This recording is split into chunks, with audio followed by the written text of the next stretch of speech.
800 ആളുകളിൽ 320 പേർ യുവാക്കളും 200 പേർ മധ്യവയസ്കരും ബാക്കി കുട്ടികളുമാണ്. കുട്ടികൾ എത്ര ശതമാനം?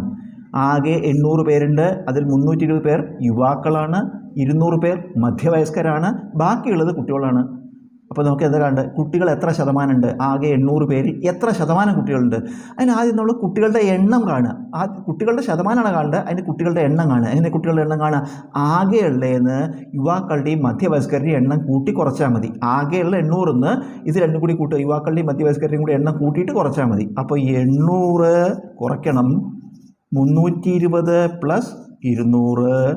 അപ്പോൾ 800 കുറയ്ക്കണം 320ഉം 200ഉം കൂട്ടിയ 520 കുറയ്ക്കുമ്പോൾ 0 8 2 10 1 5 6 2 8 280 കുട്ടികളുടെ എണ്ണം. കുട്ടികൾ എത്ര എണ്ണം ഉണ്ട്?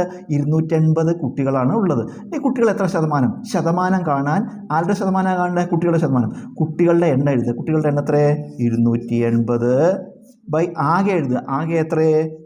800 ഇൻറ്റു 100. അപ്പോൾ ഏതിൻ്റെ ശതമാനം കാണേണ്ടത്? കുട്ടികളുടെ ശതമാനം കാണും. അപ്പോൾ കുട്ടികളുടെ എണ്ണം അംശമായിട്ട് എഴുതുക, ആകെ ഛേദമായിട്ട് എഴുതുക, ഇൻറ്റു 100. നമുക്കിത് ചെയ്താൽ നമുക്ക് എന്ത് ചെയ്യാം? ഇതിൽ 2 0 ഈ 100 വെട്ടി കളയാം. ബാക്കി 280 ബൈ 8. 280 ബൈ 8 ഹരിക്കുമ്പോൾ 28 3 24 ശിഷ്ടം 4 40 8 40. അതിൻ്റെ അർത്ഥം എന്താ? കുട്ടികൾ എത്ര ശതമാനം? 35% കുട്ടികളുള്ളത്.